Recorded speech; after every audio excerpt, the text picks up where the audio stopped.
Hi friends, నమస్తే. Welcome to our channel ice ఈ పాఠశాల. నేను మీ మహేష్. ఈరోజు మనం రీజనింగ్ అండ్ అర్థమెటిక్ సబ్జెక్ట్లో ఇంపార్టెంట్ సిలబస్తో పాటు ఆర్డర్ ఆఫ్ ప్రిపరేషన్ గురించి కూడా చూద్దాం. టాపిక్లోకి వెళ్ళిపోతే జనరల్గా డిఫరెంట్ కాంపిటేటివ్ ఎగ్జామ్స్కి లేదా డిఫరెంట్ ఎంట్రన్స్ ఎగ్జామినేషన్స్కి ప్రిపేర్ అవుతున్న వాళ్ళు లక్షల్లోనే ఉన్నారు. కానీ వాటిని అచీవ్ చేసే వాళ్ళు వేలల్లో లేదా వందల్లోనే ఉన్నారు. అంటే ప్రిపేర్ అవుతున్న వాళ్ళందరూ కూడా జాబ్స్ కొట్టలేకపోతున్నారు అంటే here there is a lack of preparation strategy. So ఆ పర్ఫెక్ట్ ప్రిపరేషన్ స్ట్రాటజీ ఉండాలి అంటే ఏ టాపిక్ తర్వాత ఏ టాపిక్ పర్ఫెక్ట్గా ఫాలో అవ్వాలి అనేది తెలుసుకోవాల్సిన నీడ్ ఎంతైనా ఉంది. అలా కాకుండా మనకి నచ్చినట్టు ఏ టాపిక్ పడితే ఆ టాపిక్ ఎప్పుడు పడితే అప్పుడు నేర్చుకోవడం వలన ఒక ఇంటర్లింక్ అనేది డెఫినెట్గా పోతుంది. ఎప్పుడైతే టాపిక్ టు టాపిక్ ఇంటర్లింక్ అనేది మనం డిస్టర్బ్ అవుతుందో దెన్ ఆ కంటిన్యూటీ అనేది, ఆ ఫ్లో ఆఫ్ ప్రిపరేషన్ అనేది పర్ఫెక్ట్గా ఉన్నట్టు కాదు. అండ్ 100% ఎఫిషియెంట్ ప్రిపరేషన్ కూడా జరగదు.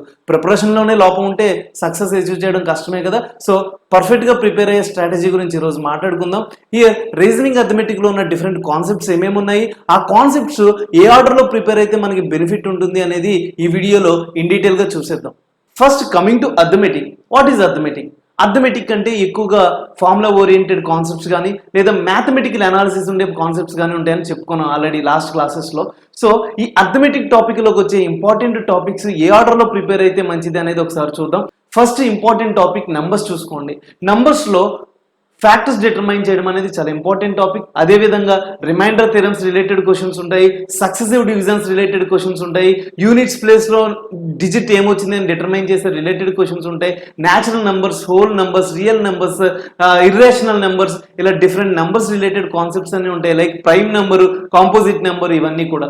సో ఈ నెంబర్స్ గురించి మనకి ఇన్ డీటెయిల్గా తెలిస్తే ఫర్దర్గా వేరే ఏ కాన్సెప్ట్స్ అయినా సరే నెంబర్స్కి రిలేటెడ్ ఏదైనా మ్యాటర్ వస్తే దాన్ని మనకి ఈజీగా ఆన్సర్ చేయడానికి ఛాన్సెస్ ఉంటాయి. Then next preference to percentages. Here I can say that for total arithmetic, percentages is undoubtedly hero of arithmetic. No doubt about it. So percentages నేర్చుకోవడం వలన ఆ next topic simple interest, compound interest అనేది చాలా easy అవుతుంది. Simple interest, compound interest అయిపోయిన తర్వాత profit and loss చూస్తే కనుక అప్పటికే మీరు పర్సంటేజెస్లో ఒక ఐడియా వచ్చేసి ఉంటుంది. ఆ పర్సంటేజెస్ తీసుకొచ్చి సింపుల్ ఇంట్రెస్ట్, కాంపౌండ్ ఇంట్రెస్ట్లో అప్లై చేసి ఉంటారు. మళ్ళీ ప్రాఫిట్ అండ్ లాస్లో అదే పర్సంటేజెస్ అప్లై చేయడం వలన మొత్తం టాపిక్స్ అన్ని కూడా మీకు చాలా ఎక్కువ గ్రిప్ వచ్చేసినట్టు ఉంటుంది. So here percentages, simple interest, compound interest, profit and లాస్ని మీరు ఒక్క యూనిట్ కింద ఫీల్ అవ్వడం చాలా బెటర్. నెక్స్ట్ వచ్చేసి డేటా ఇంటర్ప్రిటేషన్లో కూడా పర్సంటేజెస్ యొక్క అప్లికేషన్స్ చాలానే ఉంటాయి. Next topic is ratios and proportions. చాలా చాలా ఇంపార్టెంట్ టాపిక్. దీని యొక్క అప్లికేషన్స్ చాలా కాన్సెప్ట్స్లో కనిపిస్తూ ఉంటాయి కాబట్టి దీనికి ఎక్కువ ప్రిఫరెన్స్ ఇవ్వండి. ఎక్కువ నెంబర్ ఆఫ్ క్వశ్చన్స్ సాల్వ్ చేసి స్ట్రెంగ్తన్ అవ్వడానికి ట్రై చేయండి. రేషియోస్ అండ్ ప్రపోర్షన్స్ అయిపోయిన తర్వాత అదే రేషియోస్ అండ్ ప్రపోర్షన్స్ యొక్క అప్లికేషన్స్ ఉండే పార్ట్నర్షిప్లో క్వశ్చన్స్ సాల్వ్ చేయండి. పార్ట్నర్షిప్ అయిపోయిన తర్వాత టైమ్ అండ్ వర్క్ చేయడం బెటర్. టైమ్ అండ్ వర్క్లో ఒక ఫార్ములా ఉంటుంది, heroes formula or chain formula అంట. ఆ హీరోస్ ఫార్ములా పర్ఫెక్ట్గా రావాలి అంటే కనుక రేషియోస్ అండ్ ప్రపోర్షన్స్ నుంచే మనం దాన్ని డిరైవ్ చేసుకుంటాం కాబట్టి రేషియోస్ బాగా వస్తే టైమ్ అండ్ వర్క్ చాలా ఈజీగా ఉంటుంది. Then simple equations. Simple equations చాలా సింపుల్గా ఉంటాయి. ఆ సింపుల్ ఈక్వేషన్స్ యొక్క కాన్సెప్ట్స్నే మనం ఏజెస్ అనే కాన్సెప్ట్లో అప్లై చేస్తాం. సో సింపుల్ ఈక్వేషన్స్ బాగా వస్తే అసలు మీరు ఏజెస్ రిలేటెడ్ ప్రాబ్లమ్స్ ఏమీ సాల్వ్ చేయాల్సిన నీడ్ కూడా లేదు. Next averages. చాలా చాలా చాలా ఇంపార్టెంట్. యావరేజెస్ పర్ఫెక్ట్గా వస్తేనే ఏ కాంపిటేటివ్ ఎగ్జామ్ అయినా మీరు ఇన్ అవ్వగలరు, అందులో డౌట్ ఏమీ లేదు. సో యావరేజెస్ తర్వాత మిక్చెస్ అండ్ ఎలిగేషన్స్ చూసుకోండి. ఎందుకంటే మిక్చెస్ అండ్ ఎలిగేషన్స్లో యావరేజెస్ యొక్క టచ్ డెఫినెట్గా ఉంటుంది. ఈ మిక్చెస్ అండ్ ఎలిగేషన్స్లో యావరేజెస్తో పాటు రేషియో అనే అనాలిసిస్ కూడా చూస్తాము. సో రేషియోస్ యూజ్ అవుతున్నాయి. ఆల్రెడీ మీరు రేషియోస్ ఇంతకు ముందు నేర్చుకుని ఉంటారు కాబట్టి మిక్చెస్ అండ్ ఎలిగేషన్స్లో అవి చాలా ఈజీ అయిపోయి ఉంటాయి. Next important topic is time and distance. Time and డిస్టెన్స్లో రేసెస్ రిలేటెడ్ క్వశ్చన్స్ ఉంటాయి, ట్రైన్స్ రిలేటెడ్ క్వశ్చన్స్ ఉంటాయి, boats and streams related questions ఉంటాయి. ఈ క్వశ్చన్స్ అన్ని సాల్వ్ చేయడం అంటే ఎక్కువ టైం మీరు స్పెండ్ చేయగలిగితే కనుక ఎంత టఫ్గా ఇచ్చిన క్వశ్చన్ మీరు ఈజీగా సాల్వ్ చేయగలరు. చాలా కాంపిటేటివ్ ఎగ్జామ్స్లో ఎక్కువ మంది లూజ్ అయ్యేది టైమ్ అండ్ డిస్టెన్స్ నుంచి. నెక్స్ట్ వచ్చేసి ప్యూర్ మ్యాథ్స్ అనుకోవచ్చు, పర్మిటేషన్స్ అండ్ కాంబినేషన్స్. ఆల్రెడీ మీరు అంతా ఇంటర్మీడియట్లో నేర్చుకునే ఉంటారు.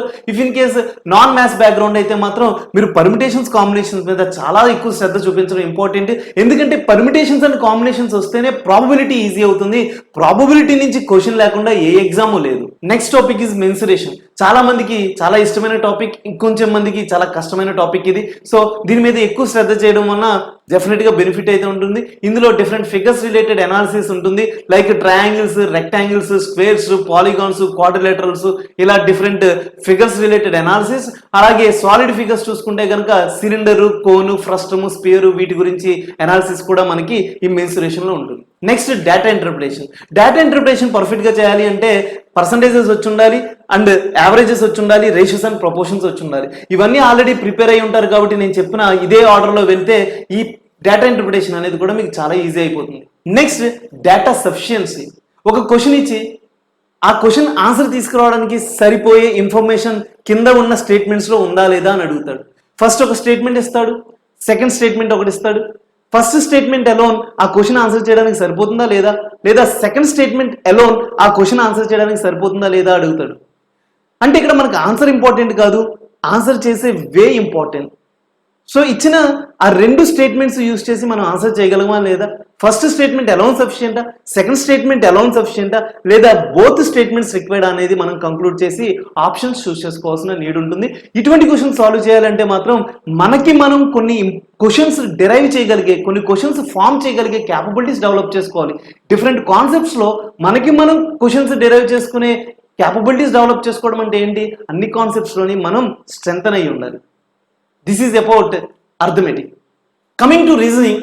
రీజనింగ్ అంటే ఒక రీజన్ని పట్టుకుని మనం ఆన్సర్ తీసుకురావడానికి ట్రై చేస్తాం, అంటే లాజికల్ అనాలిసిస్ అంతా కూడా. సో చాలా ఇంట్రెస్టింగ్గా ఉంటుంది, మొత్తం బ్రెయిన్ ట్విస్టింగ్ క్వశ్చన్స్ ఉంటాయి. సో ఎక్కువ రీజనింగ్ కనుక మనం చేయగలిగితే మన బ్రెయిన్ కూడా చాలా షార్ప్ అవుతుంది. సో ఏదైనా నేర్చుకునేటప్పుడు మంచి ఇంట్రెస్టింగ్ టాపిక్తో నేర్చుకోవడం మంచిది కాబట్టి ఫస్ట్ క్యాలెండర్స్తో స్టార్ట్ చేయండి. క్యాలెండర్స్ అయిపోయిన తర్వాత క్లాక్స్ నేర్చుకోండి. నెక్స్ట్ ఆల్ఫాబెట్స్తో ఆడుకోవడం. చిన్నప్పుడు A to Z ఆల్ఫాబెట్స్ ఏమేమిటి అని తెలుసు, బట్ వాటిని మళ్ళీ ఇంకొకసారి గుర్తు చేసుకుంటూ కోడింగ్ డీకోడింగ్ చూడండి. కోడింగ్ డీకోడింగ్ చాలా చాలా ఇంట్రెస్టింగ్గా ఉంటుంది. సో కోడింగ్ డీకోడింగ్ అయిపోయిన తర్వాత దానికి ఇంటర్లింక్గా ఉన్న కొన్ని కాన్సెప్ట్స్ చూద్దాం. Letter series, letter analogy, word analogy, number series, number analogy, odd men out. ఈ ఎనాలజీ రిలేటెడ్ కానీ, సిరీస్ రిలేటెడ్ కానీ, ఆడ్ మెన్ అవుట్ రిలేటెడ్ కానీ అన్నీ కూడా కోడింగ్ డీకోడింగ్ ఇంటర్లింక్ అయ్యే ఉంటాయి. కోడింగ్ డీకోడింగ్లో మీరు లాజికల్ అనాలిసిస్ డెవలప్ చేసుకుంటారు. అదే logical analysis throughout your reasoning carry చేస్తూనే ఉంటుంది.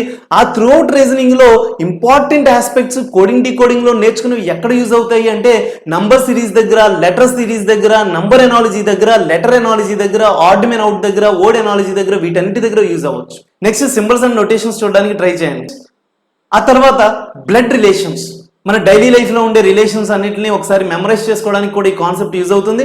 బ్లడ్ రిలేషన్స్ అయిపోయిన తర్వాత డైరెక్షన్స్ చాలా ఈజీ కాన్సెప్ట్, చాలా ఎక్కువ స్కోరింగ్ ఛాన్సెస్ ఉన్న topic. Next cubes and dice, ఆ తర్వాత వెన్ డయాగ్రామ్స్ చూడండి, then seating arrangements, then deductions or syllogisms. Banking సెక్టర్లో చాలా చాలా ఇంపార్టెంట్ రోల్ ప్లే చేస్తుంది డిడక్షన్స్ అనేది. అండ్ డిఫరెంట్ క్యాంపస్ ప్లేస్మెంట్ డ్రైవ్స్లో కూడా డిడక్షన్స్ చాలా మేజర్ రోలే ప్లే చేస్తుంది. నెక్స్ట్ ఫ్లో చార్ట్స్ చూడండి. ఫ్లో చార్ట్స్ అందరికీ అవసరం లేదు. ఎవరైతే క్యాంపస్ ప్లేస్మెంట్స్కి ప్రిపేర్ అవుతారో, ఎస్పెషల్లీ ఫర్ క్యాప్జెమ్ని, ప్రతి ఎగ్జామ్లోని 1 or 2 క్వశ్చన్స్ ఫ్లో చార్ట్ నుంచి డెఫినెట్గా ఉంటాయి. సో ఫ్లో చార్ట్స్ మీద కాన్సన్ట్రేట్ చేయడం మంచిది. నెక్స్ట్ క్రిప్ట్ అర్థమెటిక్ కూడా అన్ని ఎగ్జామ్స్లోనే అడగట్లేదు, ఎస్పెషల్లీ ఇన్ఫోసిస్ రిటర్న్ టెస్ట్లో అడుగుతున్నాడు కాబట్టి అది కూడా చెక్ చేసుకోవడానికి ట్రై చేయండి. Then data sufficiency. ఆల్రెడీ నేను ఇంతకు ముందు చెప్పినట్టే అర్థమెటిక్ ఫీల్డ్లో డేటా సఫిషియన్సీ ఎలా ఉందో ఇక్కడ రీజనింగ్లో కూడా డేటా సఫిషియన్సీ అంతే. సో ఇచ్చిన క్వశ్చన్ ఆన్సర్ చేయడానికి ఆ డేటా సరిపోతుందా లేదా, first statement, second statement or third statement, ఇచ్చిన స్టేట్మెంట్స్ సఫిషియంటా కాదా అనేది చెప్పడమే డేటా సఫిషియన్సీ. ఈ డేటా సఫిషియన్సీ రిలేటెడ్ క్వశ్చన్స్ పర్ఫెక్ట్గా చేయగలగాలి అంటే ఆ పైన రీజనింగ్ కాన్సెప్ట్స్ అన్ని కూడా చాలా స్ట్రెంథన్ అవ్వడానికి ట్రై చేయాలి. నెక్స్ట్ ఎస్ఎస్సి సీజీఎల్లో ఎక్కువగా అడుగుతున్న పేపర్ కటింగ్ క్వశ్చన్స్ లేదా paper folding questions or water image questions, mirror image questions, embedded figure questions, non verbal reasoning కిందకు వచ్చే డిఫరెంట్ క్వశ్చన్స్ అన్ని కూడా సాల్వ్ చేయడానికి ట్రై చేయండి. సో ఇది రీజనింగ్ అండ్ అర్థమెటిక్ సంబంధించిన proper way of preparation, order of different concepts prepare అయ్యే విధానం. ఇది మీరు పర్ఫెక్ట్గా ప్రిపేర్ అయితే డెఫినెట్గా ఇది మీకు లూజర్స్ నుంచి డిఫరెన్షియేట్ చేయడానికి, మిమ్మల్ని విన్నర్స్గా నిలబెట్టడానికి చాలా యూజ్ అవుతుందని ఆశిస్తున్నాను. ఇదే ఆర్డర్ని మళ్ళీ ఇంకొకసారి డిస్కస్ చేస్తున్నా చూడండి ఫ్రెండ్స్. ఫస్ట్ అర్థమెటిక్లో నంబర్స్ సాల్వ్ చేయండి, తర్వాత పర్సంటేజెస్ చూడండి, పర్సంటేజెస్ అయిపోయిన తర్వాత సింపుల్ ఇంట్రెస్ట్, కాంపౌండ్ ఇంట్రెస్ట్ చేయండి. Then profit and loss related problems చూడండి. ఆ తర్వాత డేటా ఇంటర్ప్రిటేషన్లో పర్సంటేజెస్కి సంబంధించిన క్వశ్చన్స్ ఏమైనా ఉంటే అవి సాల్వ్ చేయడానికి ట్రై చేయండి. దెన్ రేషియోస్ అండ్ ప్రపోర్షన్స్ చూడండి. రేషియోస్ అండ్ ప్రపోర్షన్స్ అయిపోయినాక పార్ట్నర్షిప్ రిలేటెడ్ క్వశ్చన్స్ సాల్వ్ చేయండి. Then time and work related questions చూడండి. ఆ తర్వాత సింపుల్ ఈక్వేషన్స్ చూడండి. సింపుల్ ఈక్వేషన్స్ అయిపోయాక ఏజెస్ రిలేటెడ్ క్వశ్చన్స్ సాల్వ్ చేయండి. దెన్ యావరేజెస్ క్వశ్చన్స్ చూడండి అండ్ వెంటనే మిక్సెస్ అండ్ డెలిగేషన్స్ కూడా సాల్వ్ చేయండి. ఆ తర్వాత టైమ్ అండ్ డిస్టెన్స్ చూడండి. Then permutations and combinations, probability, mensuration, data interpretation. Then లాస్ట్లో డేటా సఫిషియన్సీ. ప్రతి టాపిక్ నుంచి డేటా సఫిషియన్సీ క్వశ్చన్ సాల్వ్ చేయడానికి ట్రై చేయండి. ఇది అర్థమెటిక్లో ఇన్ డీటెయిల్ సిలబస్ కూడా. Next coming to reasoning, calendar solve చేయండి. తర్వాత క్లాక్స్ చూడండి. ఆ తర్వాత coding decoding related question solve చేయండి. Number series, letter series, number analogy, letter analogy, word analogy, analogy related questions అన్ని సాల్వ్ చేయండి. ఆడ్ మ్యాన్ అవుట్ చూడండి. సింబల్స్ అండ్ నోటేషన్స్ సాల్వ్ చేయండి. దెన్ బ్లడ్ రిలేషన్స్, డైరెక్షన్స్, తర్వాత cubes and dice చూడండి. తర్వాత Venn diagrams, ఆ తర్వాత సీటింగ్ అరేంజ్మెంట్స్ చూడండి. సీటింగ్ అరేంజ్మెంట్స్ అయిపోయినాక సిలాజిజమ్స్ ఆర్ డిడక్షన్స్ చూడండి. ఆ తర్వాత మీకు అవసరం అనుకుంటే flow charts, then cryptarithmetic కూడా చూడడానికి ట్రై చేయండి. ఆ తర్వాత నాన్ వెర్బల్ రీజనింగ్ సంబంధించిన paper cuttings related, embedded figures related questions కూడా సాల్వ్ చేయడానికి ట్రై చేయండి. ఇది రీజనింగ్లో ఇన్ డీటెయిల్ సిలబస్. సో ఇదంతా యాప్టిట్యూడ్ రిలేటెడ్ సిలబస్. సో ఈ సిలబస్ మీరు పర్ఫెక్ట్గా ఫాలో అయితే కనుక ఎటువంటి ఎగ్జామ్లో అయినా సరే మీరు ఈజీగా డిఫరెంట్ కాంపిటేటివ్ ఎగ్జామ్స్ క్లియర్ చేయగలరు. అండ్ నేను చెప్పే క్లాసెస్ వింటే కనుక వీలైనన్ని తక్కువ ఫార్ములాస్తో ఆల్మోస్ట్ మొత్తం రీజనింగ్ అర్థమెటిక్ కంప్లీట్ అయ్యేసరికి ఓన్లీ 6 to 7 ఫార్ములాస్ తోటే మొత్తం సిలబస్ అంతా కవర్ అవుతుంది.